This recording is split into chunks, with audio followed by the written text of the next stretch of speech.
光の速度、秒速およそ30万 km。これは地球をわずか1秒で7周半もできる途方もない速さです。私たちはこの速さを超えることはできないと学校や科学の教科書で学びました。なぜなら特殊相対性理論によれば高速に近づくほど物体の質量は増え続け、高速に達すると無限大になってしまうからです。もしこの制限を超えられたら、しかもそれがほんの少しではなく光の1億倍というとんでもない速度だったら、そんな速度で宇宙を旅したら果たしてどれほどの時間でどこまで到達できるのでしょうか。今回の旅は地球を出発点にまずは身近な天体、そして銀河の果てまで駆け抜けます。もちろんこれは現実の物理法則を無視した机上の計算です。ですが距離と時間をイメージすると宇宙の広大さを改めて実感できます。それでは常識を置き去りにする速度1億倍の高速の旅に出発しましょう。月。最初の目的地は私たちに最も近い天体、月です。地球から月までは約38万 km。光であればわずか 1.28 秒で到達します。しかし1億倍高速ならその時間は 12.8 ナノ秒。ナノ秒とは10億分の1秒のことです。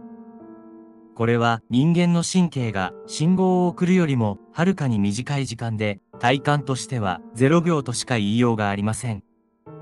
もし実際にこの速さで移動できたら、地球の地表から飛び立った瞬間にはもう月の上空にいる。そんな感覚でしょう。次は太陽です。地球から太陽まではおよそ1億5000万 km。この距離を1英雄と言います。光で進むと約8分20秒。この時間は私たちが今見ている太陽の光が8分以上前に放たれたものであることを意味しています。では1億倍高速ならどうなるでしょう。答えは5マイクロ秒。マイクロ秒とは100万分の1秒です。コンピュータの内部で電子が移動するようなスピードでほぼ瞬間的に太陽へ到着します。この速さなら地球の気象観測衛星が太陽の活動を監視するために送るデータもリアルタイムを超えるレベルで取得できてしまいます。海王星。そして次は太陽系の外縁部に近い惑星、海王星です。海王星は地球からおよそ45億 km 離れています。高速で移動しても到着するには約4時間10分かかります。しかし1億倍高速なら150マイクロ秒で到着です。これは瞬きの10万分の1ほどの時間でほとんど距離の概念がなくなります。現実の探査では1977年に打ち上げられた探査機ボイジャー2号が海王星に到達するまで実に12年もの年月を費やしました。その長い旅を私たちは瞬きする前に終えてしまうのです。冥王星。最後はかつて太陽系第9惑星とされていた冥王星。地球からの距離は約59億 km で高速でも約5時間半かかります。1億倍高速なら 0.2 ミリ秒で到着です。これは1秒の5000分の1という短さ。指を鳴らす動作を始めた瞬間にはもう到着しています。もしこの速度を手にした探査機があれば、冥王星やその衛星カロンの地形を毎日観測し、天気のように記録できるかもしれません。ここまでで私たちは、わずかな時間で太陽系の端近くまでたどり着くことができました。しかし、これはまだご近所に過ぎません。次は、この速度で銀河の規模に挑戦してみましょう。天の川銀河の中心。太陽系が属する天の川銀河は直径およそ10万光年の巨大な渦巻き銀河です。私たちは銀河の端に近い場所に位置しており、中心までは約26700光年離れています。光の速さでもこの距離を進むには26700年。もし古代人が出発していたとしても人類の文明史を全て超えるほどの長さです。しかし、1億倍高速なら 2.3 時間で到達します。朝出発して昼には到着できるほどの距離に縮まってしまうのです。まるでプチ旅行する感覚ですね。銀河の中心には、いて座 A スターと呼ばれる超巨大ブラックホールがあります。その質量は太陽の約400万倍。ブラックホールの周囲では、ガスや塵が猛烈な速度で回転し、強烈な X 線や電波を放っています。私たちは、その危険なブラックホールを横目に見ながら、さらに旅を続けます。次の目的地は、天の川銀河の隣にある、アンドロメダ銀河です。その距離は、約 253.7 万光年。高速で進んでも、253万年もの旅です。しかし、1億倍高速なら 9.3 日で到達します。まるで、海外旅行のような感覚で、別の銀河へ移住できてしまうのです。アンドロメダ銀河は直径約22万光年の巨大な渦巻き銀河で、天の川銀河よりもやや大きく、星の数は1兆個以上と推定されています。そして将来約40億年後には天の川銀河と衝突し、一つの巨大楕円銀河に生まれ変わる運命です。そんな銀河同士の壮大な物語も、この速度で旅すれば、まるで映画のワンシーンのように眺められるでしょう。ラニアケア超銀河団。アンドロメダ銀河を含む局所銀河群は、さらに巨大な構造ラニアケア超銀河団の一部です。この超銀河団は、およそ5億光年もの広がりを持ち、10万を超える銀河が重力によって緩やかに結びついています。高速で移動しても、その端から端まで進むのに5億年。しかし、1億倍高速なら約5年で横断できます。銀河一つ一つが点のように見えるスケールをまるで小学校に通う感覚で見れるのです。この視点に立つと天の川銀河やアンドロメダ銀河でさえ小さな町のように見えてきます。観測可能な宇宙の端。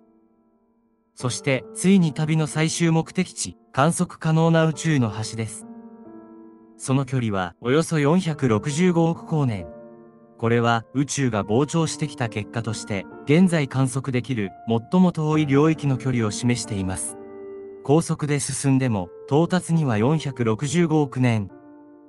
では、1億倍高速ならどうかというと、465年かかります。つまり、たとえ1億倍という想像を絶する速度をもってしても、宇宙全体を踏破するには、人類の歴史より長い年月が必要なのです。さらに厄介なのは、宇宙が今も膨張し続けていること。遠ざかる銀河の多くは、光速以上の速度で後退しており、どんな技術をもってしても、追いつけない領域が存在します。これが、宇宙の本当の広さです。ここまでの旅は、あくまで机上の計算です。現実の宇宙では、光速を超えることは、アインシュタインの特殊相対性理論によって禁止されています。その理由は、シンプルです。高速に近づくほど物体の質量は増加し、高速に到達するには無限のエネルギーが必要になります。つまり、現代物理学の枠組みでは高速突破は不可能なのです。しかし、物理学者たちは例外的な方法を模索してきました。その一つがワープ工法です。これは宇宙船そのものを高速以上で動かすのではなく、周囲の時空を歪めてショートカットするという発想です。有名な理論にアルクビエレドライブがあります。これは船の前方の空間を縮め、後方の空間を広げることで相対的に高速を超える移動を可能にするというものです。しかし、この理論を実現するには、莫大な量の負のエネルギーが必要で、現在の科学では、その生成方法すら分かっていません。また、仮にこのような技術が実現しても、時空を歪める過程で、予期せぬ副作用が発生する可能性があります。例えば、周囲の物質や放射線が圧縮され、目的地に到着した瞬間に大爆発を引き起こすなどの危険性も議論されています。つまり、1億倍高速の旅は、現代の物理学の延長線上ではなく、全く新しい科学革命を必要とするのです。とはいえ、もし1億倍高速の航行が現実になったら、人類の生活は劇的に変わるでしょう。まず、太陽系内の移動は、完全に日常化します。月や火星は、通勤のような感覚で行き来でき、海王星や冥王星への探査も、日帰り旅行になります。これまで数十年単位で行われてきた宇宙探査計画は数時間や数日のスケジュールに短縮されるでしょう。さらに、この速度なら、銀河間の移動も可能です。9日あれば、アンドロメダ銀河に到達し、文化や資源の交流を行うことができます。別銀河の文明と直接接触することも夢ではなくなります。しかし、この発展にはリスクも伴います。未知の文明との遭遇は友好的である保証がありません。また、宇宙規模での資源争奪や領土問題が発生する可能性もあります。そして、遠く離れた場所に病原体や生態系を持ち込むなど、予測不可能な影響が広がる危険性もあるでしょう。つまり、1億倍光速は人類に無限の可能性を与えると同時に、新たな責任とリスクも背負わせる技術なのです。光の1億倍。その速さは私たちの常識を粉々に打ち砕きます。太陽系は瞬きの間に駆け抜けられ、銀河間も数日で横断できる。それでもなお、宇宙の果てまでは465年もかかり、膨張する宇宙のすべてに手を伸ばすことはできません。この事実は宇宙の広大さと人類の小ささを改めて突きつけてきます。だからこそ私たちは空を見上げ、その先に思いを馳せ続けるのでしょう。いつかこの夢のような速度で星々を巡る日が来ると信じて。今夜の動画はここまでです。興奮して眠れなくなりましたか？それは申し訳ありません。目を閉じて光の速さで眠ってください。おやすみなさい。